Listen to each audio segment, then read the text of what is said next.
Welcome to the Herpcore History podcast, presented to you by Little Shop of Horrors.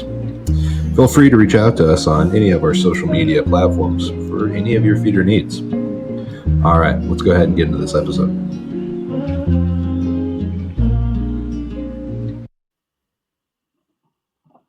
All right, tonight I am joined by Mr. Bryan Box. You can find him online at LocalityGBK. He's on Facebook and Instagram. How are you doing tonight, Mr. Bryan? I'm doing great, Lewis. How are you? I'm doing all right, Just got done feeding rats and came home and getting to do this, the fun part. Yeah, feeding rats is not fun. I used to do that all the time, and um, I'm glad I don't do that anymore. I'm still enjoying it. Hasn't burnt me out yet. Well, excellent. Well, what's your earliest memory of Reptar? Or where'd you grow up at, I guess? I was born and raised in Wichita Falls, Texas. Um, I still live in the area, so I've been around herps literally my entire life. My dad was a herper um, before I was born, so there's never been a time in my life that I did not have herps around me my earliest memories were of herps. Yes, sir. Yeah, and I believe your father's name was Claude. Was that correct? Well, he goes by Lee. He really does. My grandfather's name was Claude, and my dad's Claude Lee Box Jr. legally, but he and my grandfather had a bit of a falling out. He does not like to go by Claude. He goes Okay. by Well, Lee. I apologize, No, Mr. that's Lee okay. Box. I mean, he gets a little sensitive over that, and it's a little silly because that's his name. But yeah, he goes by Lee. Okay, yes, sir. Noted. So with that and his interest, it sounds like he was very early on to Alterna and interest in gray bands. Is that correct? He would be one of the pioneers for sure. Doing that starting back in the '60s. He started going to Langtree in the mid '60s. So he ended up putting a reptile exhibit out there across the street from the Judge Roy Bean Visitor Center, where he had all kind of snakes, mostly a lot of rattlesnakes. He was always big into the hots. A lot of rattlesnakes and cobras, and of course he had a couple, big berms for show. And people would come across, a lot of people used to stop at the Judge Roy Bean Visitor Center coming through on 90 because that was, I-10 wasn't really a thing, and so that was everybody drove by there, and he had lots of people come by his reptile exhibit, and he started going out there. He had somebody that stayed down there all the time, but he would go down every weekend. And so, when I was born in 1969, and my first trip to the Langtree area was when I was 6 weeks old. It was snake season. I was born in late April, so I got to made a trip out there when I was 6 weeks old. Got a picture of my mom holding me on the Pegasus River High Bridge, and that was before Lake Amos. I'm the same age as Lake Amistad, so Lake Amistad was dammed up in 1969, Yes, sir. and it was had not. It took like 4 or 5 years to fill, and so it was still the Pecos River down below the High Bridge at that time. And so I was going out there with my mom. The first time I went out with um, my dad, just me and him, with just us, probably 8 or 9. I went with my mom, and he would take me out snake hunting. I didn't last very long, but I probably started road cruising with him when I was about 5. So long Yes, time sir. out there. Yeah, no, that's super cool. That Baba said I was telling him that I was going to get to speak with you, and he said, "Oh, he gave me that little tidbit of information." I thought, okay, that's super interesting. Realizing that that was something that your father was into, and that you picked up the torch. Very, very cool. Yeah, Bob. His first trip to Langtree was with my dad.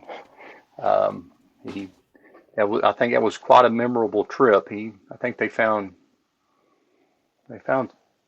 several alterna, including one in the daytime. I think that was on that trip. Whenever they found it, it was like 7 o'clock in the summertime, so the sun's way up, like 7 o'clock in the evening, and it was over 100 degrees, and they were hauling butt back from I don't know, Del Rio, Comstock, something, and my dad was kind of telling him how to look for snakes and what have you, because everybody road cruised back then, and he'd say there's one lane in the middle of the highway, hot, it's crazy. So, and he locked it. My dad was notorious for driving really fast, even when he was snake hunting.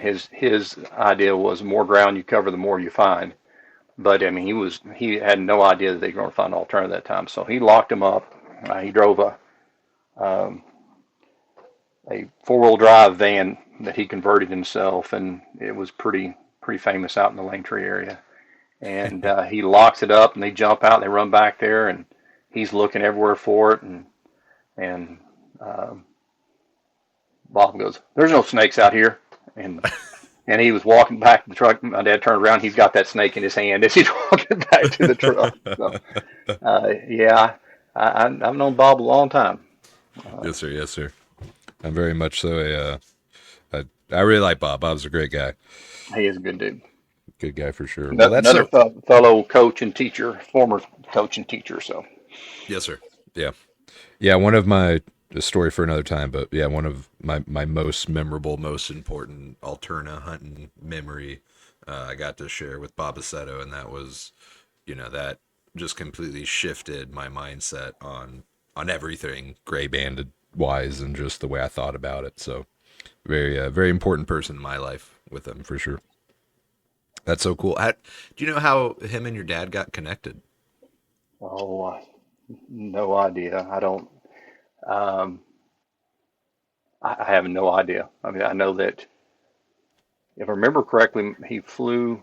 My dad picked him up at the airport, maybe in Dallas, and they drove from there. But I know that he'd been to the house there in Wichita Falls. My dad had um, so my dad worked for my grandfather whenever I was young, and my my great grandfather, and they had a oil field pipe supply business, and we lived next door to that. So it was an older house, but it was a pretty big house, and had a big formal living room. Well, the big formal living room, which was the biggest room in the house, became the snake room, and it was full. And he had uh, they called it Wichita Falls Snake Club, but had surprisingly a lot of pretty big time herpetologists came out of the Wichita Falls area. We have a college here, Midwestern State University, and at that time it was pretty big into biology, and they had some. Uh, it became later more mammal based, but they had some herpers at that time, and they would all be out there, um, and so they would meet in that room, and then gosh, just the walls were lined with cages full of all kind of stuff. Like I said, lots of hots back in that day. But I know Bob came by the house at least once, more than once, because he came by when we moved too. Did you know Ron Wagonfield? No, sir. Okay, so Bob brought Ron Wagonfield out with Ron. him one time. It was after 1980 because we were living in my new house, and Ron was not a big time herper, but Bob knew him. I think Bob maybe worked with him at school. He was a teacher also, and he was more into lizards, and so I took him out to my spots around Wichita Falls. We got some collared lizards and stuff, and we back in those days, you wrote letters back and forth, and so I stayed in touch with Ron for a while, writing back and forth letters, and so that was pretty cool. But I don't know how long he remained in herps, and we kind of lost touch after a while. But yeah, pretty cool stuff. Excellent, excellent. Well, and so getting back to you, so I mean, you came up in this, and you know, you were excuse me, you were around, this high level mindset of keeping, and what was I think everybody at some point gets the animal that's, oh, that's that's little Johnny's animal right there. What was that animal for you? What did I like the most, or what was my first snake that was my own, or I don't. Yes, sir. Yeah, I guess. Well, what was your first snake that was your own? And yeah. The first snake that was actually mine was a Burmese python, a hatchling. One of the guys over at the that came over the house had some baby Burmese, and I said, "Oh, that's cool." And you want one? I said, "Absolutely." So that was my first snake that I called my own. I had a couple others, had a couple of Texas Indigos also whenever I was little. Um, so I was probably 7 or 8 at that time when I had my first snakes of my own. That that first berm I had, I wanted to draw a pic. I wanted to draw it, so I've got it laying on my desk, and I'm tracing the outline of the snake, and I'm drawing it. And my mom calls me into the other room, and I go in there and I just forget about the snake, and I left it out, and so it got away, and it was gone for I don't remember how long, but it was many weeks. I found a shed skin in my closet through the coat hangers, and found it. I don't know, quite some time later, just laying on my bed. But that was my first snake. So I guess after that, my dad wasn't really keen on giving me a really good one for me to call my own and take care of, I guess. You had to earn it back. And so it sounds like your mom was very supportive of all of this. What did she enjoy going out? I would say tolerant. Okay, okay. Yeah, she was not a herper, and it was not her. It was certainly not her passion. For we had we had some alternate get out, hatching alternate get out whenever I was a baby, and she found them in my diaper bag, or she found one of them in my diaper bag, I think. Yeah, she did not love snakes. She tolerated them, but she did not love snakes. Yes, sir. Well, I mean, that's good. That's a good team player there. That's so interesting to hear. And so, coming up, what were some of those? I mean, it sounds like you have such a great memory for early on and what was happening. You said your dad had a Wichita Falls Reptile Club. Yes, well, they call it the Snake Club because that's really all that they dealt with. But there was a lot of people that were involved in that. And they would come over. I don't even know what they did because I was so little. I know that my mom said I would want to go in there and go kiss them all goodnight. So you got all these scruffy, you know what guys look like in the '70s. So got all these scruffy beards and the guys were very. Um, I will say this. I know I was probably I don't want to say a needy kid, but I was very inquisitive and would always want to be with all the snake guys, and I'd always ask them questions and a million questions. But I just was fascinated with that, and I wanted to do anything my dad did. And so it was. I was always in there with those folks, and they were always so nice to me. And I, saw many of them for years and years after that. So yeah, it was a pretty cool deal. Yes, sir. Yeah, how cool to have that resource as a young guy getting in. You know what I mean? Like where it. I mean, it's not get into it. You were born into it, but to have that, right? There's so many people that there was no one around them, and then they finally found their herp club or whatever it was, and finally like connected with those people. But to kind of grow up enveloped in that, that's very unique and very very cool. Yeah, it was very cool.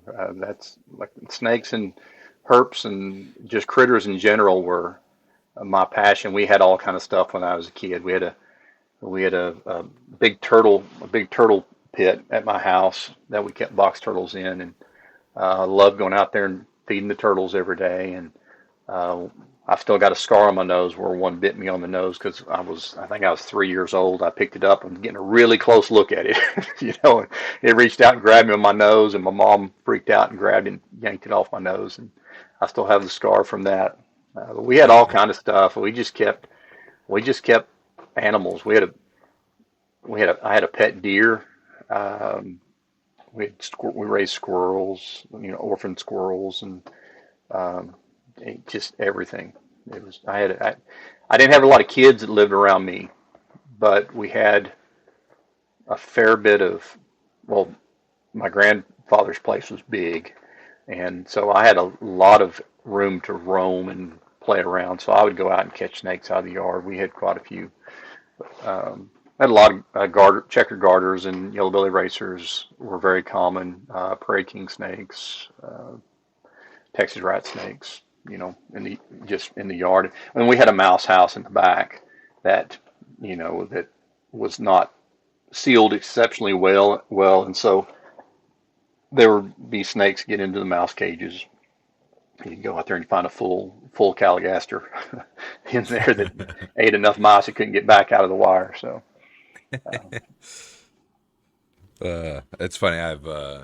Yeah, you've seen that. Yeah, you experienced that where you're like, what the hell? Where'd you come from? Left the door open too long.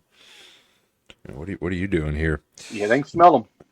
Yeah, yeah. I would, I always thought I would really find more snakes around my shop because it's a pretty snaky area, and I have found snakes in front of almost everybody else's shop, but not mine. Where I get a call going, "Hey, we got a rattlesnake out front." I go, oh, "Okay," and go grab it and move it. But I've yet to find one outside mine. Yeah, that's strange. And even when I had my mouse building of my own, I would have snakes get in there, and it was sealed up pretty well. And I'd wonder how they'd get in, but they would. Yes, sir. Yeah. No, I've only experienced it once, and it was I had the bathroom door propped open, just blowing air into the shop, and my wife came in and said, I just saw a snake go right up into the rafters. And I go, oh, yeah? So she got up there, crawled up into the rafters, and she was looking for it for about 30 minutes. And little Texas rat snake up there sneaking Yeah, around. yeah, they're the ones I would find as much as any, uh, and they're getting those guys. Yes, sir. Yeah. And so at 8, you got your first snake, and I mean, you were going out herping as soon as you could. Um, then when kind of did you start to branch off into your own and start dealing with reptiles? Um, Probably, I don't know. I liked lizards a lot, and so I had a lizard pit that was mine whenever I was, I don't know, 14 or so, 13, 14. That I liked all the different spiny lizards, and so I would collect spinies wherever we went. And I had, when I told my dad's friends knew I liked spiny lizards, so they called it cool spiny, like, blue spiny or something like that. They'd give it to me, and I'd put it out in my lizard pit. And so I was big into lizards, um, probably even more than I was. I liked snakes and I did snakes, but I thought lizards were really cool. So in my teens then, and I started having some of my friends um, develop interest in herps too. Probably my first friend, name was Jason, that really liked, well, he liked herps in general, and he got into it. I had caught a bunch of collared lizards down at our ranch. My grandfather had a ranch uh, down in the Cross Timber area, not far from here, and had a lot of collared lizards. And I had caught a bunch and brought them home, and he thought they were cool, so I gave him some of those. And uh, he was he would travel to Florida. His family would go to Florida, and he would catch a knolls, bring them back. I thought those were all different kind of knolls, and I thought that was cool. And um, so branched out with that a little bit. And then another person who's still my best friend today, we still go out and do stuff all the time. And we he started liking snakes probably when we were about 13 or 14. I'd hatched something out, I think some baby caligaster or something, because I would always when I caught something, grab it, I'd bring it home and hatch it out myself.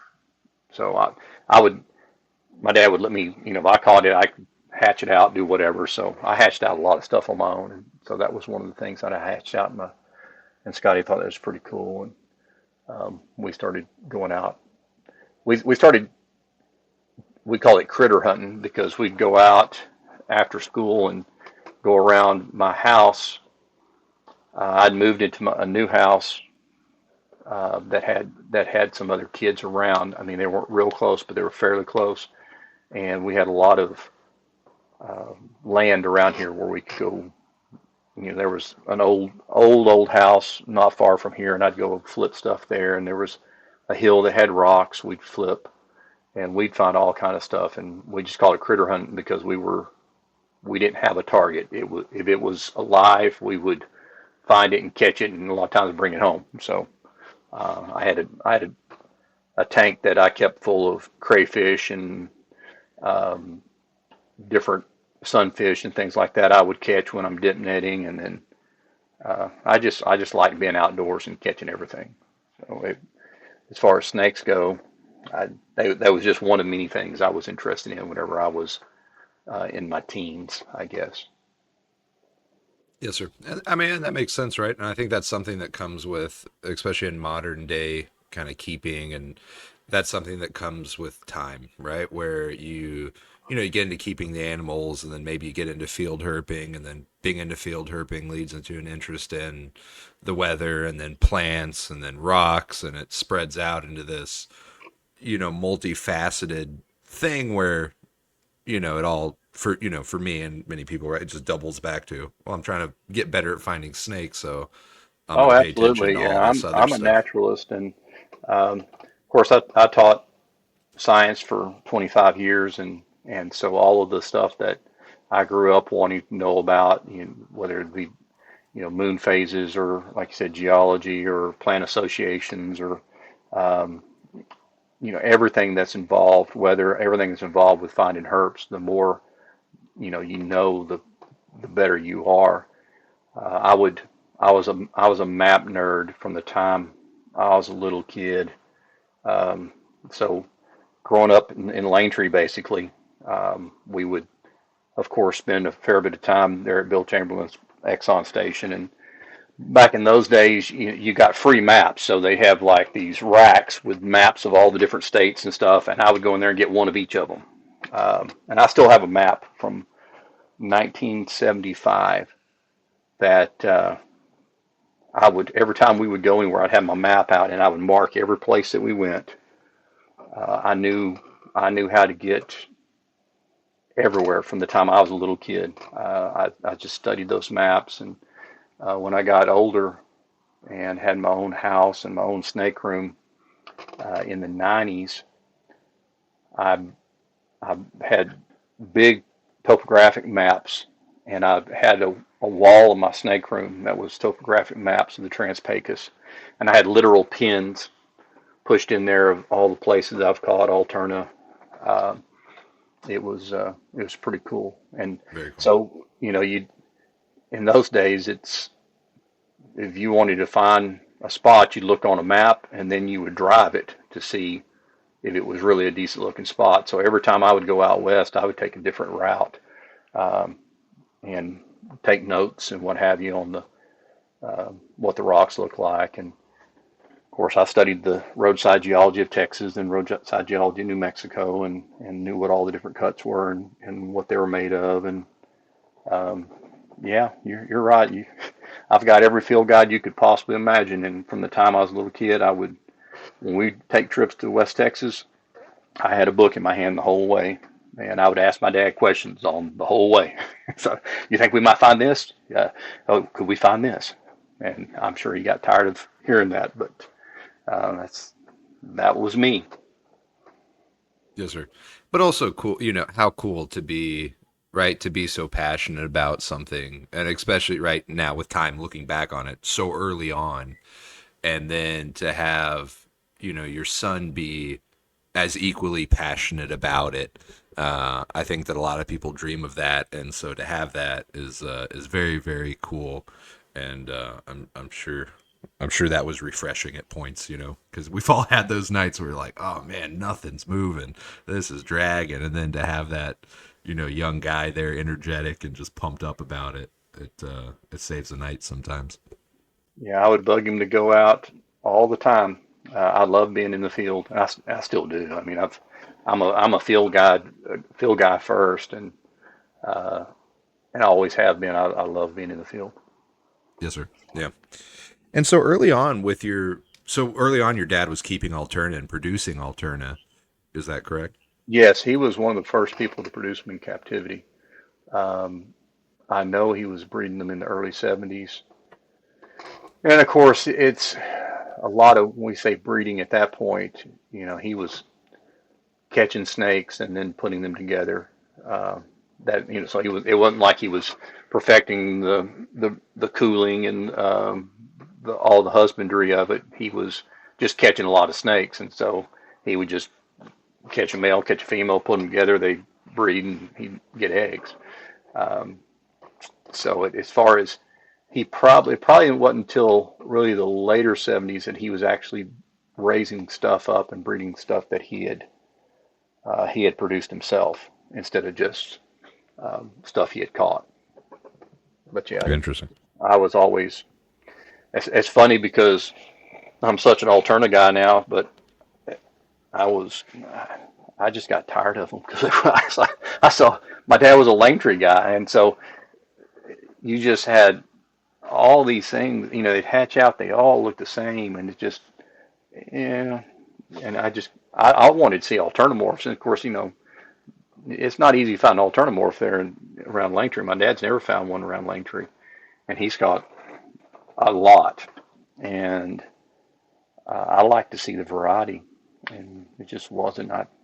We would go. I remember being at Buzz Ross's house one time whenever I was pretty young, and he had a alternative that was laying eggs, and my dad was out there with his camera taking pictures of that snake laying eggs, which seemed like for hours and hours. And I was like, God, this is so boring. Why would anybody do this? And now of course, I take pictures of snakes laying eggs all the time, but I just didn't get it. I wanted to go chase lizards. Yeah.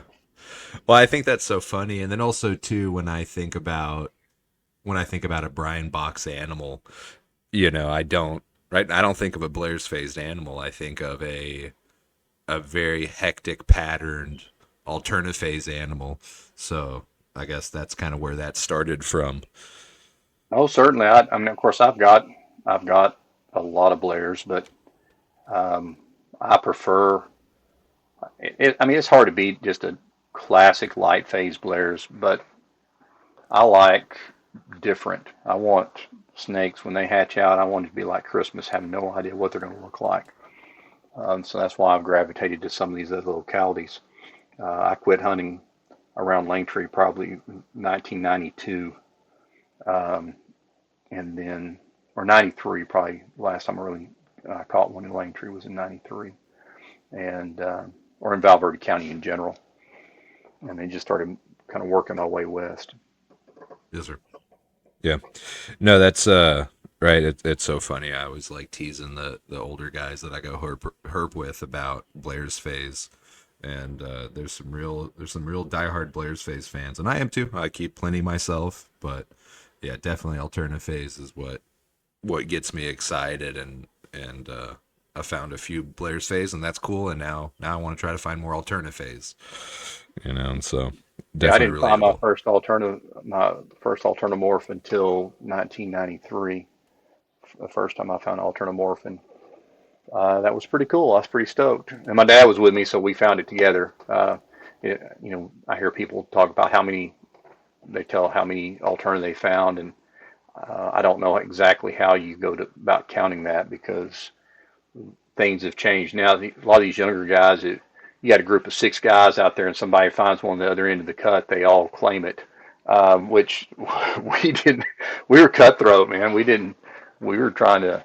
It was always a competition with us, It's like, hey, I found this. Now you were 20 feet that away, Um, but you know, when that first one we found, that first alternative morph we found, it was north of Sanderson 9 Mile Cut, and it was cold.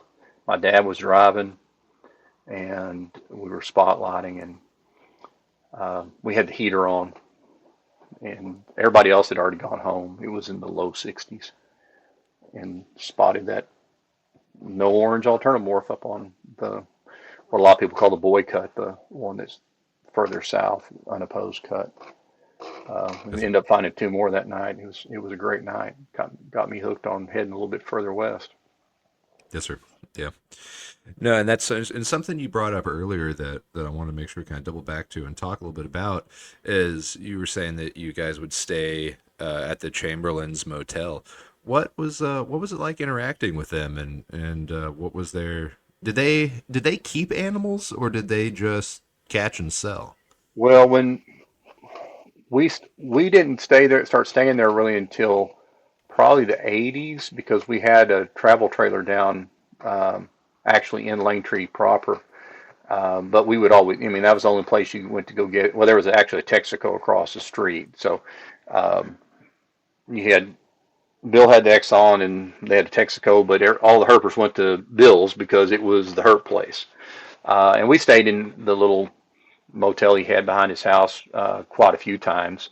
But he always had he always had Alterna, and he sold them, and I know he hatched them out, but he wasn't breeding them as far as I know. I think he was just catching them, either catching them, grab it, or kind of doing like my dad did, catch them and throw them together. I know that a lot of people worked together back in those days, a lot better than they do now. Uh, so my dad would tell me that they'd find an Alterna, like a female Alterna, they'd mark the spot, and then he'd go tell everybody where he found it. So when they're making passes, it's not like anybody camped out there, but everybody making passes. Hey, I've got a 3 rock stacked right there where I found that thing. If you picked it, get the mail, comes find me. We'll throw them together. And so a lot of people work that way. And for as far as the Chamberlains go, he had a couple of boys that would go out. They did most of the hunting. His kids did. Bill just kind of did the wheeling and dealing, as far as I remember. Gotcha. Yeah, no, I've definitely been told that, and I'm terrible with names. I wish I was better, but that his wife, and what was her name again? Doris. Doris. Yeah, that she was the real alternate champ out of the group, is what I've been told a couple times. I don't know if that checks out with what you remember, but I I've don't heard that. remember. I mean, I remember her being really nice, but I don't. Like I said, I was a little kid, and honestly, I didn't really even care what they were catching. I just know I saw them. I mean, he had them. He would keep them, and I remember seeing him walking in and seeing uh, gallon pickle jars, glass pickle jars, and he would just have a table that just had tons of Alterna in those glass pickle jars. Wow. And of course, they were all from around Langtree somewhere, and really back then people really didn't care. As far as locality, it didn't have to worry about too much because everybody's catching them in the same places anyway. For the most part, you were either a Langtree guy or a River Road guy. I mean, people weren't even really hunting the Davis in the 70s. It was just River Road, or I guess some people hunted the Christmas a little bit. Probably not even that much. Mostly River Road and Langtree. Yes, sir. And that kind of makes sense, right? That's another explanation to it that I haven't thought about, right? Is because again, one of those kind of early shifting moments was, someone telling me, hey, locality wasn't a big deal when we started, and it didn't matter, and it was a the way it was told, it was a way to sell ugly snakes, which is pretty funny, but also too, that's a really good kind of logistical point that you made right there, where if we were all hunting the same areas, well then there was no specific, oh, this, that, the locality didn't matter. Yeah, because really there was not much. We didn't stray from Langtree hardly at all. We went up the Pandale Dirt to a spot. My dad would always turn around at the sheep sign. Yep. We actually would usually turn around before the sheep sign. He loved Blair's Hill. He found uh, a lot of snakes on Blair's Hill. Um, there was a mesquite tree that was growing there for a number of years, and he said he would that was his favorite place to find snakes, and he would always find them right there.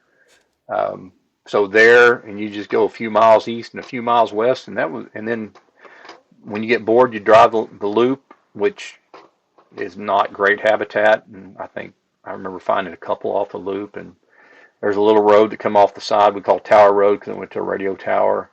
Because I like to see different stuff, and so we drive down there every once in a while. It's a very short dirt road, and we'd find stuff there. But all those snakes, within a 10-mile radius or so, probably.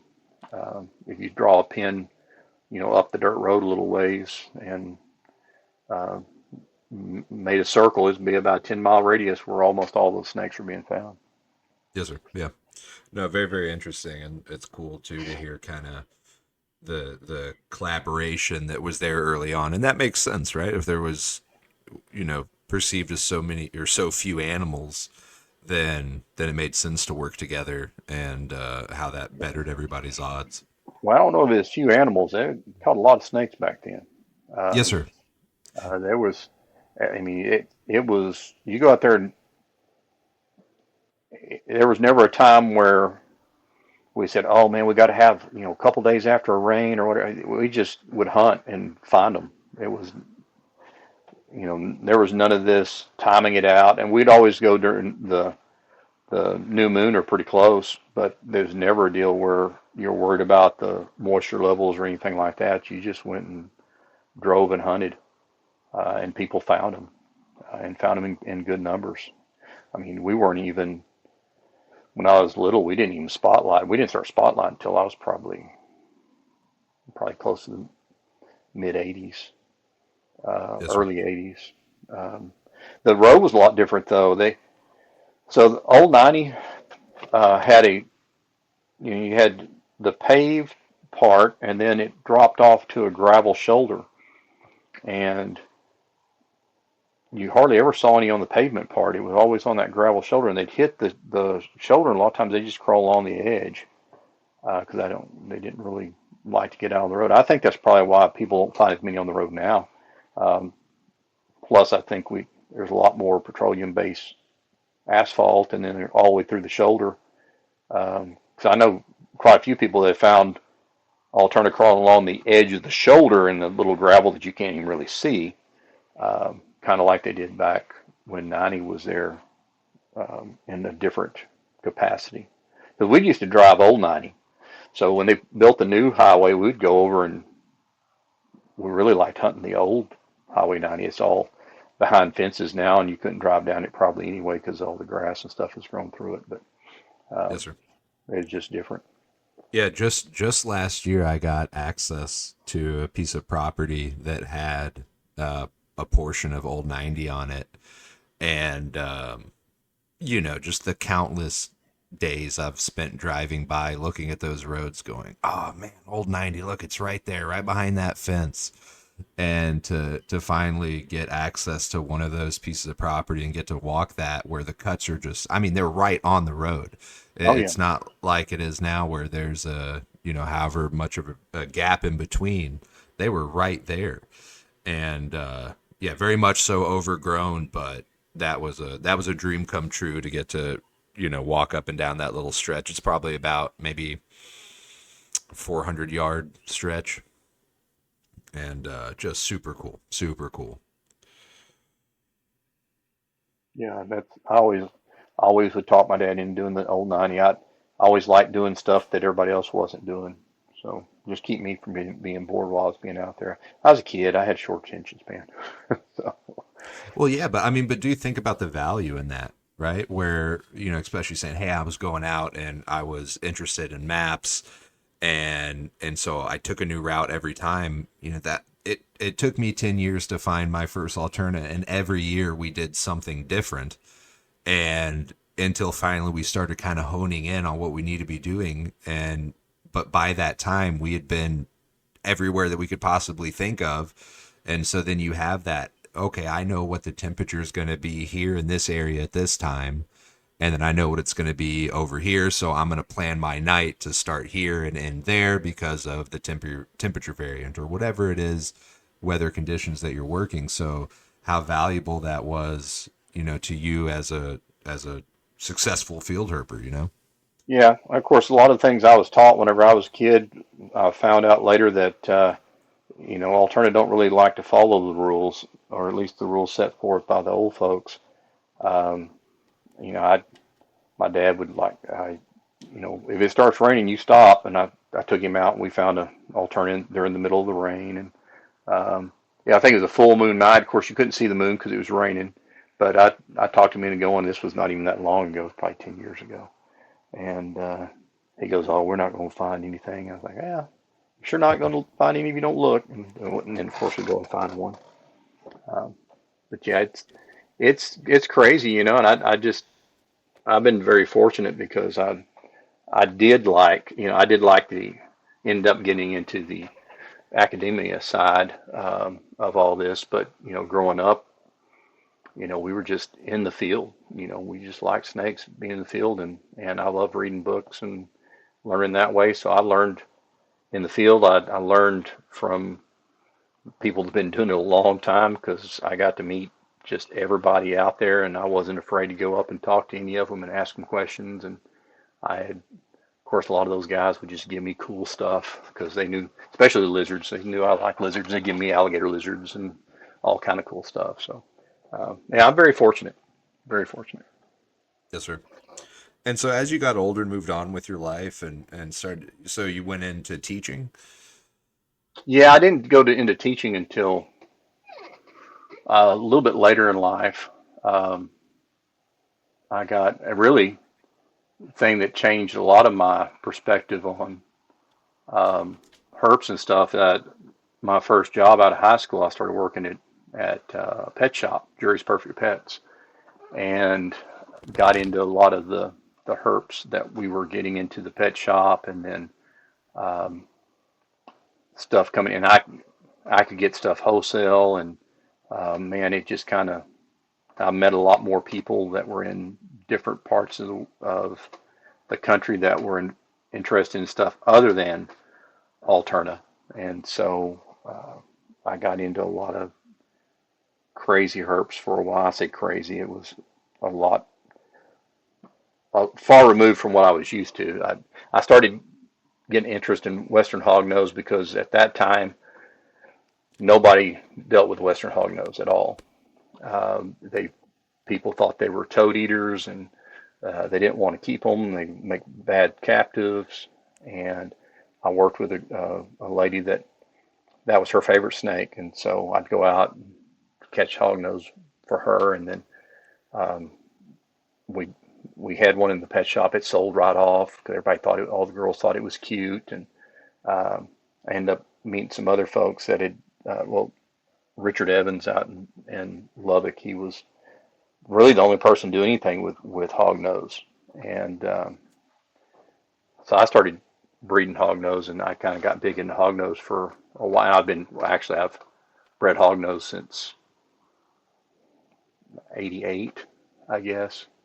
Um, all the red face hognose out there, the vast majority of those, you can trace those back to animals from me, because right here around where I live, just east of me, along the Red River, we've got some really red colored. We got red clay, and caught some of those and started breeding those, and end up getting some of those to Richard and some other folks that started breeding those, and they bred them into albinos, and now they're everywhere. That's now the normal when you see captive hognose. A lot of those have that reddish look to them because so many people bred for the red. But I did that for a long time, and I still have way too many hognose right now. Very cool. Very cool. I didn't know that. That's very interesting. Yeah, it's really been the only two things I've bred at a large scale are hognose. I bred a lot of Kennerly eye. I was one of the first people to really breed a lot of Kennerly eye, um, and then bred a lot of they're they used to call them gloid eye, and it depends on who you talk to whether gloid eye is legitimate or not. But it's lower blotch counts. The blotches are more squarish, and you tend to find those in the cross timbers where you start getting some post oak and stuff like that. And I bred all those, and then Alterna. are my big ones that I've bred over the years. And then I I really got rid of a whole lot of my stuff when I started teaching and coaching because it was just too hard. Football season, football in Texas is king, and you know you're football season. You're starting, in late July and not done until December if you're doing good, and that's when you got snakes hatching out. And I had a bunch. I ended up getting rid of a whole bunch of my stuff when I started coaching and teaching, and I coached for 3 years, and then I got a job where I was just teaching science and not coaching anymore at the school. I had my two daughters coming up. I wanted to spend more time with them and coaching them, and so that allowed me to get back into more of my snakes, and so that's how I got kind of started building my collection back up when I quit coaching football. Gotcha. Excellent. Well, that too, I imagine it gave you the opportunity, right? As I'm sure something you were daydreaming about, and when it came time to finally get to do it again, where you came in with an even more honed focus, and the force kind of trimmed down, maybe made for a better collection moving forward, Oh, or more certainly, focused. certainly. In the '90s, I had, as far as alternative go, I called it the bachelor pad. I had a male from just about every locality you could imagine. I just couldn't pair up, and it was just exhausting whenever you were. I had the funny thing is I had '94. One of my really good friends. We went out, made a trip out west, and he fell in love with actually there was four of us that went out west, and he fell in love with the Alpine area. He goes, "This is beautiful." We went back out, and a few weeks later, he goes, "Man, if I find a job out here, I'm going to move. I'm going to move out here and go to school with Sul Ross." And I said, "Okay." And we went over to True Value. He went in there to get a job application. I'm looking, and I see a sign that said Alpine Airport, 2 miles. Come back out. I say, "Hey, didn't you work on like helicopters and stuff in the Army?" He goes, "Yeah." I said, "Let's go out to the airport so you can get a job out there." They always, there's always things to do, washing planes, whatever. We go out there. They hire him on the spot. He moves out there 2 weeks later, and we're I'm going to Alpine all the time then, and so that kind of got me even further west because I had a home base that I could stay with him, and um, so I started hitting all those localities further west and finding some cool stuff. Just never was easy to pair things up. It's like I find a snake, I thought, "Oh, this is awesome," and then I got to go out there and hunt this, and just get tired of looking at the same rocks over and over every night. That is the downside to you know wanting to go to new places and trying new areas, that when you do actually get lucky, now you've made a potentially lifelong commitment to an area where there's a clock counting down. You only have so long ultimately to pair that animal up, and then you're desperately trying to find it. I know that feeling for sure. Yeah, absolutely. Now there's enough people out there that um, breeding loans, what have you. But at that time, I was catching stuff nobody else was even hunting, and so there was not. If I didn't find it, no, it wasn't going to get paired up. Yes, sir. Well, so I have some of some animals I purchased from you years ago. I have Madeira Canyon and Olympia Canyon. What are is there any interesting stories to the lineage of either of those animals I would or say those the Madeira, localities? yeah, I'd say Madeira is a pretty interesting deal. It's that nobody really hunted that area up there. It's high in elevation. A lot of people thought it was just too high to have snakes and what have you. And we had hunted it a bit, um, but we were actually, talking about getting into plants, all this other stuff. Me and my buddy were out there, and we'd found a 4 o'clock growing on the side of the road between Kent and 166. And he was going back out there to check on it, um, see if it's gone to seed yet, because he's going to go collect some seeds so he could try to propagate those.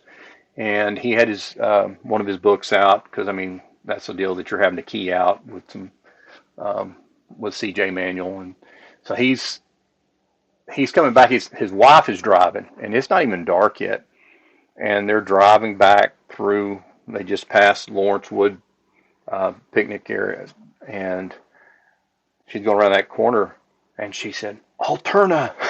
Slams on the brakes. She's excellent at finding snakes. And he wasn't even looking at the road, so he hops out and catches this thing, and um, it's that the matriarch of all mine, and really pretty much every. I don't know if anybody's really produced anything completely unrelated to my stuff, um, but it caught her, and of course he calls me and goes, "Dude, you got to get out here. I got this snake for you." So I go out there, and it. I mean, it is skinny. You can tell it's postpartum. She's skinny, looks rough.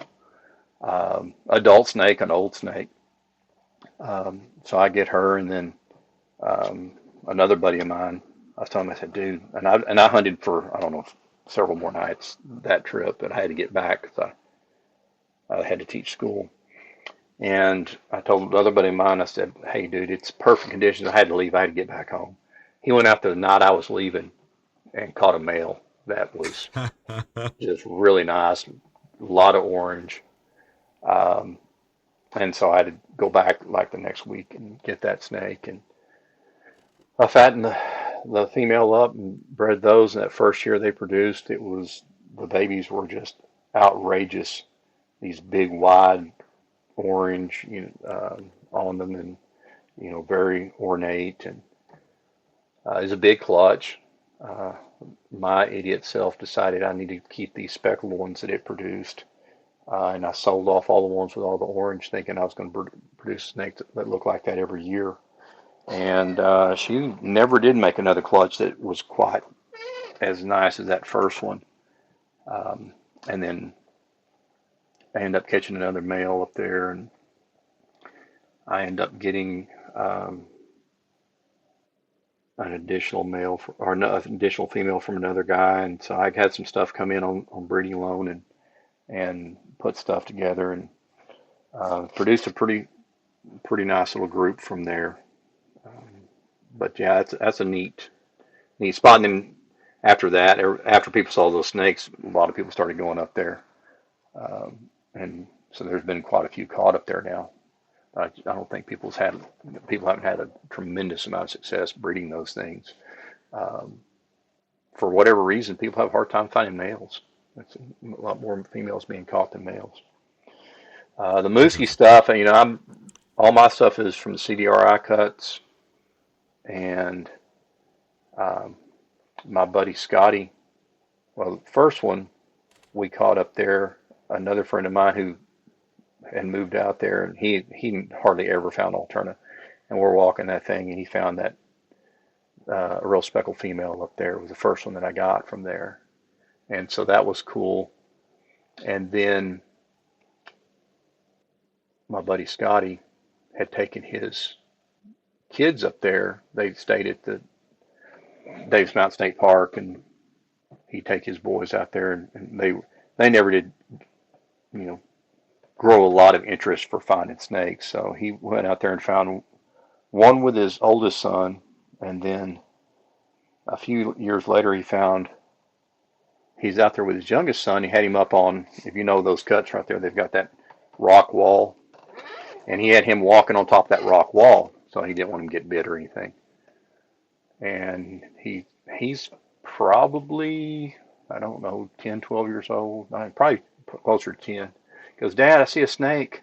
And this guy's like, "Oh yeah? Is it an Alterna?" He goes, "I think so." He gets over there, and there's an Alterna crawling right there about where he was at. And that ended up being a really cool snake. And then I found a really nice greenish one there coming back. Everybody says, can't find any Alterna in the Davis after midnight, blah, blah, blah. I think it was like 3:30 or 4 in the morning. We were heading back to Alpine, and found one really nice male there. Um, so and I've gotten some more on breeding loans. So I've got a very diverse Mooskies CDRI group. I've got some some really nice snakes from there. That's probably my favorite locality in the subpopulation of the Davis. You get a little bit of influence from that stuff further south, so you get a little bit more orange and stuff like that in that population, I think. So Yes, sir. Yeah, no, yeah. beautiful animals for sure. Well, that's so interesting. And so with, are there any other places where I guess if you don't want to talk about it, has there been a white whale for you? Um, I found some really cool stuff and some stuff that I kind of quit telling people about stuff after a Fair while enough. Fair enough. because I've ruined a couple like the Madeira stuff. It's kind of ruined it for me up there 'cause there's so many people up there now. But as far as stuff I'd like to find that I have not found is probably Christmas. I've never found a Christmas snake. I've hunted it a fair amount of times, but have not found one there. That's my one of my white whales was the Waco. So when in the early '70s, in my dad's reptile exhibit, he had a Waco Alterna that a guy had caught out there, and they were few and far between at that time. And ended up going back. He ended up giving it back to the guy. He was a biologist. He gave it back to him, and they ended up preserving that snake, which just killed my dad. But it was that guy's snake, and he was a biology guy. Uh, but in 1980, a kid had found one and ended up in the possession of a guy named John Hanson, who was a friend of my dad's. And he calls my dad and tells him he had a Waco. And my dad, oh my God, I'm coming out there. I want to see it. And so we load up and drive to El Paso to go see this alternative. So that's something else that a lot of these folks don't understand now is like communication and what have you. We even during my days, whenever I was doing it on my own without my dad, but we took huge photo albums full of snakes to show people. Um, I've got a photo album in there that I don't know how many hundreds of alternative photos I have in there of different localities, but and a lot of them are you can find on the alternative page, which is cool. They still have it up now, uh, Yes, sir. but I've got a lot of my old photos in there. But he wanted to go out there and see that snake, and so we drive out there. He pulls out, and it was just gorgeous. And my dad takes photographs of it and stuff. He offered him $500 on the spot in 1980. That's a chunk of change. And he didn't even bat an eyelash. He wouldn't sell it. And so that was kind of, you know, the holy grail. I finally found my first Waco in 2010, which was a pretty crazy situation. We had been up in the Franklins looking for clobs, and we are heading back over the Wacos, and we stopped at Burger King there on Montonia and got stuck in the line, and they were just taking forever. I was so mad. I was like, we're getting out there late, I'm complaining, and we finally get out there, and my brother, it's me and my buddy that lives in Alpine now, and my brother, and my brother drops us off, and me and my buddy get out, and I hadn't walked, I don't know, not very far, shining a crack, and I see an alternate in there that had pinned it's back in a crack, but it had pinned a crevice spiny up against the top of the crack and was squeezing the life out of it. So And cool. of course, I didn't have any extraction tools or anything there in my truck, and my brother, I see his tail lights going off. And we had cell phones then, but it was not very good service out there. They were at that time they would bounce back and forth to Mexico, and you get all kind of crazy signals, and so I'm calling him and calling him and calling him, and I send him a text, and he hits the bottom of the hill, uh, and it comes through, and he sees that, and I don't know how fast he's driving when he's coming back, but it's fast. And so I was able to get that thing out of the crack with a fair bit of work, but that was a big deal to me. I've caught some really cool snakes, but that one there meant as much to me as any snake I've ever found. Yes, So sir. yeah, that was my white whale, I guess, and I ended up getting that one. So cool. So cool. Did you end up ever breeding that snake? Oh yeah, yeah. Excellent. At that time, Dan Johnson had bred some, um, and but not really anybody else. And yeah, I've got offspring from it right now. That snake had passed away a couple years ago, but I've got quite a few of his offspring. Excellent. Super cool. Well, so as we kind of wind down here, where you started in the hobby and where you see it now, what are you looking forward to in the future, and what do you see coming? Uh, Kind of, I I don't know. I'm just which I know that I produce snakes and I sell snakes and what have you, and I just that I don't enjoy selling snakes. So when I talk about the hobby, I like catching them, I like breeding them, I like keeping them. I don't like selling them. It's just not really that's not my strong suit. And so I know there's a lot of stuff out there. It's kind of weird, the ebb and the flow on who wants what locality now, or everybody's into locality and then everybody's into this, and then Alterna kind of go back and forth. I know a lot of people's had a lot of trouble here as of late with production. I talked to a lot of people and they just have bad years. I've had a couple bad years the last 2 years. Um, I have my thoughts as to why, but um, I just I just keep producing stuff because I like doing it. Um, there was a time where I still don't really advertise, and people just contact me and I hook them up with snakes. But as far as where the hobby's going, I don't know. There's a lot of people that are. I try to be accepting, but it's just so different now than what yes, it sir. used to be. Um, I don't know if I like it or not, and I hang out and talk with a lot of the younger herpers, um, and there's a lot of them I really like, but it's just a lot different now as Yes, sir. far as Very much so. that goes. And a lot of the guys that I would always herp with, my really good friends that I would herp with, they really don't care that much about. They like being out, but they'd rather go out and sit around the campfire and drink beer than go out and look for snakes all night. So a lot of times I'm out there hunting by myself later at night when they're all back at the camp. Um, so it's just different. And my dad doesn't get out hardly anymore. He just doesn't.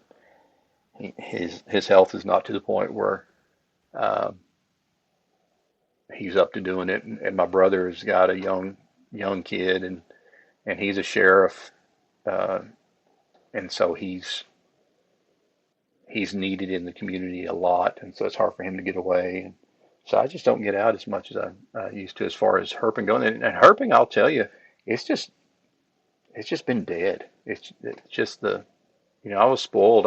I grew up in a time where you go out and find a lot of animals, and I did a lot of Great Plains herping because I live in the Great Plains, and you just don't find snakes in the Great Plains much anymore. Not in numbers. Yeah. There's a lot of stuff you just can't find period anymore that I used to be able to find all day long. Sonora, I could find the little hill by my house. I'd catch 15 a day easy, and I I just hadn't found a Sonora around here in a long time. It's Yes, kind sir. of depressing, and so I've kind of gotten into doing a lot of birding because it gives me something else to do while I'm not finding snakes. Oh So no, they got you. I'm just yeah, I know. kidding. My buddy Scotty's a big time birder, so he's been trying to lure me to the dark side for a long time. I finally gave in during COVID, and I've always birded, but I've never birded very seriously until COVID, and Well, so now I'm out doing that a lot. damn, we lost a good one. Well, you haven't lost one. I'm still out herping plenty. Hell yeah, yes sir, yes sir. I Just a just bit. recently retired, so I've been kind of going to new spot. Hit Florida a lot this year. Uh, found a found my lifer southern hognose about a month and a half ago, so that was cool. Um, so I'm going back in a few weeks and Gonna go see if I can find some stuff further south, Florida. Very Find some cool. eastern stuff. Well, how cool is that, to where you find yourself in those situations that what you've learned and then you're trying to apply it to a new area and the joy in figuring that out. Very cool to hear. Very cool. Yeah, I figured out that this desert rat's not very good at finding stuff out east. I figured that out pretty quickly. It's a new challenge. It's a new challenge. Well, excellent. Well, I want to be respectful of your time, and I appreciate you being here with me so much tonight and sharing all this information. And just thank you very much for your time. Excellent. I enjoyed talking to you, Lewis. Excellent. Let me zoom out on you here. Okay, you got a message for the time capsule? Yeah, and it's simply this. My prediction for you is that even though you'll forget all about this in some way consciously, next summer at about this time, you'll remember to return.